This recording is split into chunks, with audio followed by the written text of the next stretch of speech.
Welcome back to the mix, everybody. So our first guest tonight is a two-time Grammy award-winning artist. His music fuses together hip hop, rock, punk, grunge, indie, and a little bit of R&B too.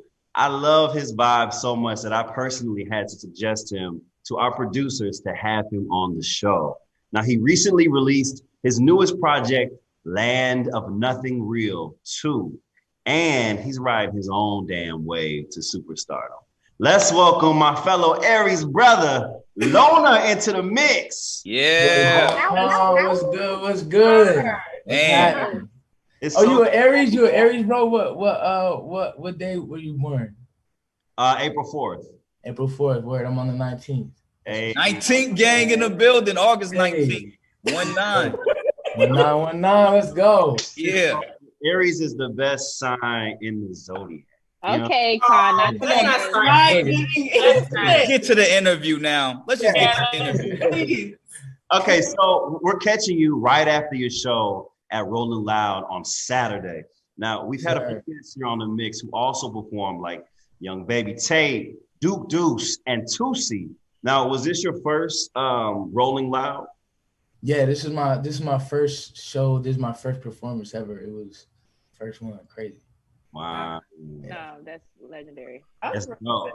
You have a really close relationship to your supporters. Now, what is the energy like when you're performing in front of a huge crowd like Rolling Loud? The energy is lit. I was on the 106 stage, and so that's like for the beginners, you know what I'm saying, the new people like me. So it was a little more intimate than like being on like the bigger stages. So like for me, like I love those at this point in my career because I can like actually go in and I can see every single face and remember them and be like, yo, it's good. When they hit me up on Instagram, because I be shouting my Instagram out, I remember them, and then we can have a connection off of that. So it's cool. Oh, I love it. So I wanted to ask you because, speaking of festivals, I actually attended Astroworld Fest last month, and we all know the tragedy that occurred there.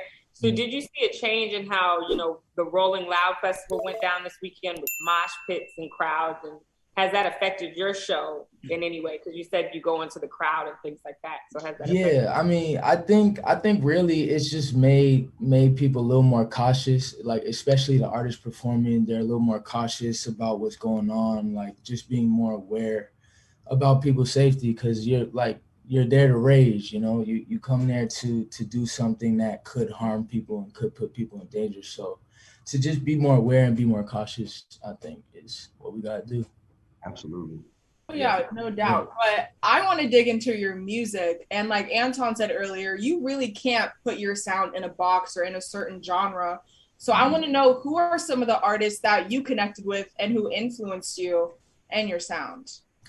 I mean, y'all were talking about it earlier. Literally, it was so cool for me to see Drake and Kanye together on one stage, because they were so influential on like who I am today as an artist, who I am as a person, like all that type of stuff. But I was always really just into like the all one out. I was into Tyler, the Creator, Andre 3000, Nerd, Pharrell, A$AP Rocky, anybody who was trying to be different. Like that's who I was rocking with. Ooh. Okay, so since you were at the concert too, would you say it was one of the best concerts you've been to? Yeah, I'm gonna have to be there with you. It was pretty crazy. Like the aesthetic, and like even what you were saying, like when they were walking down, it was exactly, I had the same feeling. And they had the choir like set up like a cross, like everybody was standing, so there was like two cross and they were singing. It was just like, yo, like the aesthetic to this thing, it was like, it just felt so big. So yeah. Crazy.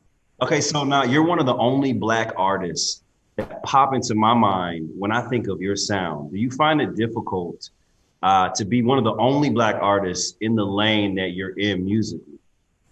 Yeah, it could be challenging at times, but it's like, I know the impact that, like the people I said before, the all one out, like the person that just had something different, I know the impact that they had on me.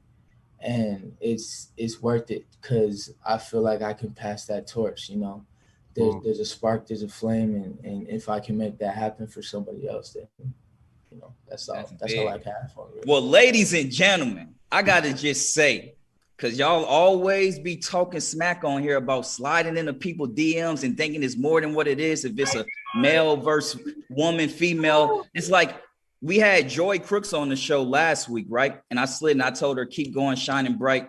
I want you to check your DM because I slid in his DM and I did the same thing. This dude is a star. A few years ago, no, I told you. Y'all always think it got to be more than what it is. Now what y'all going to say when I gave him the same inspiration? Do you remember that DM? That means, Romeo, I'm so sorry, but you were hitting on him. He said, Oh, I was. See, hey. I don't think he got the DM. He don't even look like You don't even remember this. Look, I gave him some inspiration. This is what I got to tell you, Jamie, because I got to take it seriously right here. We live in a world where everything is sexual and got to be hidden on people if it's female versus male. And then the thing with him, the dude is a star. Like if I came back as an artist today, it'll be Lonr. I saw him perform with her. Oh, you talking about me? Yeah. You. Yo, I was sitting here lost. I was like, oh, I wanted to say, I'm my bad, bro. Nah, but look, they always think it got to be more than what it is. So now I got a dude on the show who I gave the same inspiration to. And it's like, I was just telling him because he got to carry the torch. The dude is a hell of a talent, you know? Okay. Nah, I appreciate that. And I wanted to say that too. I remember when you actually put me on your story, like I had a live performance that I did. Yeah. And you know, for me, like I grew up looking at you and you were an inspiration for me. So to see that you like even saw that I was doing something was like, oh wow, like it just made me want to keep going. So like, man, and that's big. And that's what I got to keep it 100 and serious note on here because on our show, we play about sliding in DMs and this and that. Yeah. But, you know, that's a moment where we do got to do our job. I feel the biggest blessing is to be a blessing to others and to shine that light. And dog, you really got it. And it's just crazy to see you here now, all these Grammys later. It's like that was just 2-3 years ago where now it's a whole, people know who Lonr is now. Word. Yeah. And I mean, just like you said, passing the torch. Like you gave me the inspiration, and I'm trying to do the same for somebody else. Mm-hmm. Yeah, I still think Rowan do that for us on DMs, but you know, maybe he'll still give it a love too. Look, hey John, let me tell you something. You gonna know if I'm hitting on you because I'm gonna put an eggplant in the DMs. I ain't playing. I'm just saying. You gonna know. We're done. I'm just saying it's gonna be an eggplant with some water going down. No. Oh my gosh. Wait a minute, what's so old? Wait, with the water, what does that mean? I'm just saying. You ain't gonna have to guess if I'm hitting on you or not. That's all I gotta say. How did we end up here? My fault, Lonr, man. We got on a whole nother topic. Nah, you good, man. I be throwing them eggplants around too. Guys. But look, I gotta ask you, man. You're also an accomplished songwriter, and you written songs for her. Like, what is it like working with another artist who really cares about the attention to detail in their music? Because she's a perfectionist. Yeah, I mean, it really means everything. It means everything to me. Like I came from a small town, you know, like I was on the East Coast, kind of like you, on some country stuff, just like in the woods, all that type of stuff. And nobody in my town really was. Maybe if they were musically inclined, they just weren't doing it. They didn't have the passion. They didn't have the drive to do it. So like, I really felt like the only one, and H.E.R was actually the first artist at her caliber that I worked with. And to see her passion fully in it and just every little tiny thing to the smallest detail was just like, okay, yeah. This is amazing. It's like it's euphoric. That's really what it is. It's euphoric. Yeah. It's a beautiful story. Okay. So we've been throwing this around, you know, just playing with it, not really touching on it enough for me. And I went on your Instagram today and I saw you didn't even have it in your bio. And it gave me humble artist. I love that. But right now, we're gonna put some respect on your name, my boy. So my boy is a 2-time Grammy Award winning artist. Please do not sir. So I have to know, how does it feel to become a Grammy winner at only 21 years old? It felt so at 21, it still feels surreal that I got that Grammy at 21. Like I like again, like just being from like a town where like nobody was really trying to do stuff at like a higher level. It felt like I just had to always prove it. I had to prove everybody that I could do this. So like that was the first, that was the first one where it was like, okay, like I can do this. Like I kind of proved it to myself. And then, once you do something big, you're always trying to do something bigger. So like if you're at that status, you want to know, can I do it again? And so to know that I could do it again, it's just more confirmation that I'm supposed to be here. So it is confirmation. And man, artists like you are so important to this generation because we got so many young kids who want to do it for the fame, right? They want to do it for the clout and the wrong reasons. You are truly an artist. You do this because you love it and you do it to inspire the next. And that's what I love about the mix. We want those artists on our show. We want to put a spotlight on those people. And like I said, music really is in good hands. From what I've been seeing and all the young artists coming up that we had on our show, man, you definitely lead in the pack, but his music is definitely in good hands. Yeah, there's a lot of dope people, man. There's a lot of like musically and you just gotta love it. You gotta love what you do. You gotta have. But it's crazy though. People like you should be at the top of the top, right? Like with the hard work you put in. That's why we do this show, because the world needs to know artists like you. You are the ones deserving of that top spot. So then I'm finna get there too. I'm finna get exactly. there. I'm finna get there. Romeo, I'm glad you set this up because Lonr, I have to tell you a little short fact about the mix here. We have this manifestation portal on the show. Don't ask me how it happens, but whenever someone manifests right here, it always happens, and the proof is in the pudding. I am not lying. So I'm going to give you the opportunity right now. What does Lonr want to manifest for the next few years? For the next few years, I think, Romeo saying I'm gonna get to the top. So I'm gonna manifest that I'm gonna get a song with I'm gonna get a whole project done with Tyler, the Creator. That's what I'm gonna manifest. That part right there. Hey, ding, ding, ding! You heard it first. The biggest artist in the world, Lonr, with Tyler, the Creator. You heard it here first. Yes, and sir. on that note, because we got to throw that into our, manifestation portal, we're going to take a quick break, but don't go anywhere because Lonr is going to stick around to talk about his newest album, Land of Nothing Real, too, when we come back. Right. Yeah. Oh. Welcome back to The Mix. We have two-time Grammy Award-winning singer and songwriter and producer Lonr here in the mix. But before we get into your newest project, Land of Nothing Real 2, I want to read a really sweet comment that we got from a fan watching. And this is from Kayla Morales. I'm so sorry if I said your name wrong, but she said, Lonr, your music has been getting me through the hardest time of my 22 years of living. Told you that, much love. And I just wanted to share that. I love you, Kayla. I'm gonna keep doing this for you. Yeah, that's what it's about, for real. That's all it's about. For real. So, okay, let's just. Well, I got a question. So if he slide in Kayla DMs, no, Romeo, respond back, I won't think it's more than that. Did he like give some inspiration and love? Oh. Oh, okay. Anyway, your debut EP, Romeo, Land of Nothing Real 1, was just released last year and got you a #1 on the Billboard Urban AC charts. And on top of that, your song AM blew up on TikTok with over 1 million video creations. And on top of that, you almost got 30 million streams on Spotify alone. So was there any pressure? Well, you know what, never mind. Let me not. Was there any pressure when making the second album?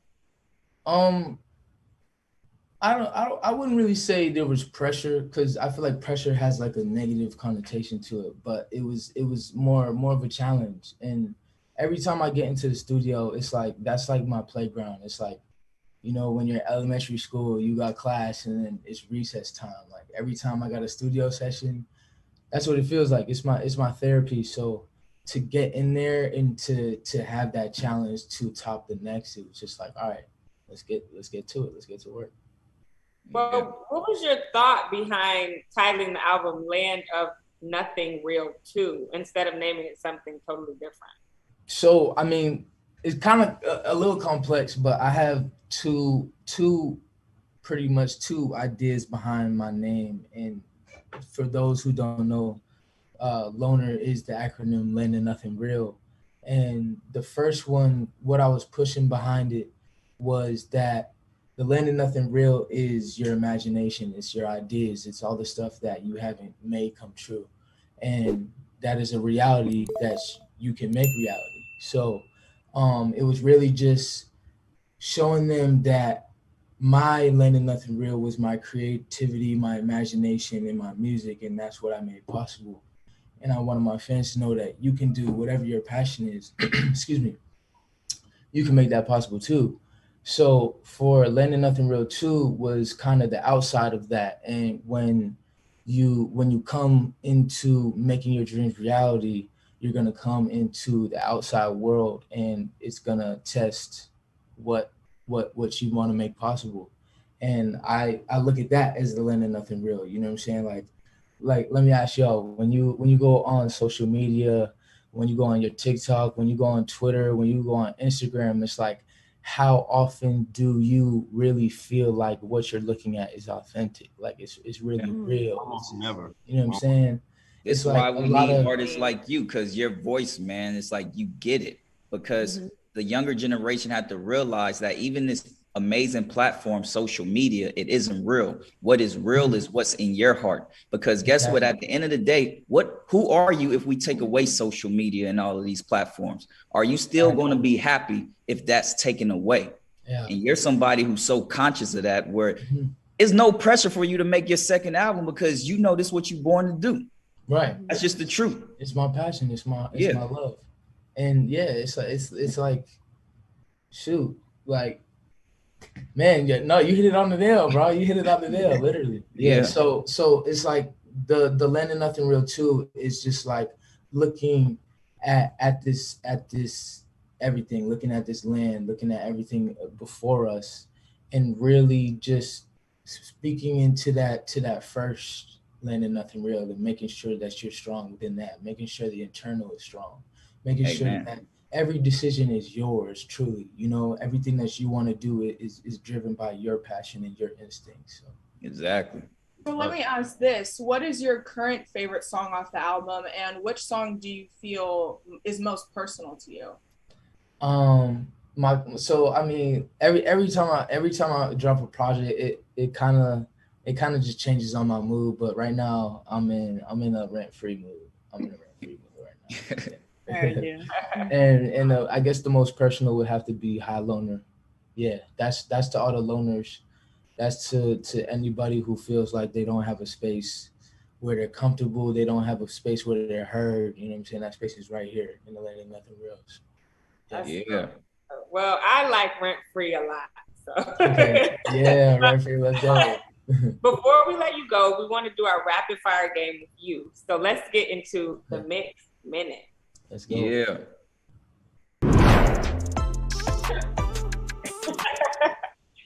So we're going to take turns asking you some fun questions, and you have to answer as quick as you can. You can't really even think about it. Just first thing that comes to the top of your head, okay? You ready? And before we start, I just want to say that intro beat is super hard. Like, You said it's knocking. He said this ain't knocking. Yeah. Okay. Yeah. All right. So, Dani, go ahead and start us off with a rapid fire question. Okay. First question. What artist do you have on repeat? Kurong Bing. Actually, they're right here. Hey. Yeah, okay. This is y'all need to get with this Kurong Bing. They're really dope out of Texas. Yeah. Okay. Put us on. Okay. Yeah. So, biggest celebrity that has reached out to work with you? Oh, biggest celebrity. Man, I don't know. Like, how do you factor in who's big? Like, I guess I'll say her. Yeah. Okay. Like, she's super big to me. That's big. I'm sure. Literally, yeah. Mm-hmm. Okay, so the last regular job you had. Last regular job I had, I worked in the grocery store. I worked from produce to produce. Let's go. Okay. Yeah. Like, All right. fruit and like put it back. Yeah.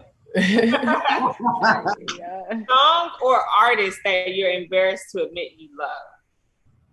That's a tricky question right there. Song or artist I'm really not embarrassed to admit the music that I like. It's so peculiar, but I would have to say what people would normally be embarrassed of.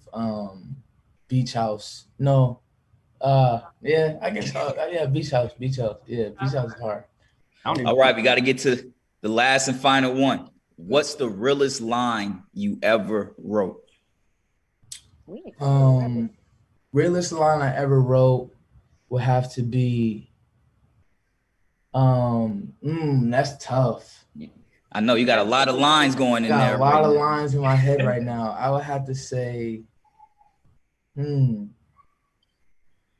I gotta look at my phone, right? Yeah, while you look, I'm gonna tell y'all one of my favorite lines from an artist ever, and it's from Jay-Z, and it's from the song "Never Change" from the Blueprint. He said, "I'm like the dog. I never speak, but I understand." That's one of my favorite rap lines ever. That's hard. Okay, That's I hard. heard that. Just the vision. I just thought of mine. It's more of like a kind of just like a title, but meaningful pursuits in a world of disposable pleasures. Ooh. Wow.